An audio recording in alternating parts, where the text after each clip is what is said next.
నమస్తే welcome to foresight TV 10వ తరగతి పరీక్షలకు అధికారులు సర్వం సిద్ధం చేశారు.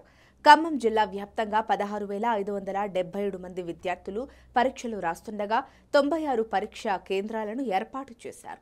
పరీక్షా కేంద్రాల వద్ద సీసీ కెమెరాలతో పర్యవేక్షణ చేస్తున్నారు. అన్ని పరీక్షా కేంద్రాల వద్ద 144 సెక్షన్ అమలు చేశారు. మాస్ కాపీ జరగకుండా కట్టుదిట్టమైన చర్యలు చేపట్టారు. ఖమ్మం జిల్లా పాలేరు నియోజకవర్గంలో 10వ తరగతి పరీక్షలు ప్రశాంతంగా మొదలయ్యాయి.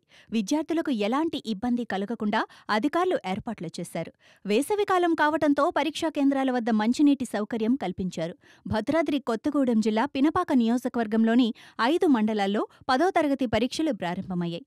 ఉదయం 9:30 నుండి మధ్యాహ్నం 12:30 వరకు పరీక్ష ఉంటుందని అధికారులు చెప్పారు.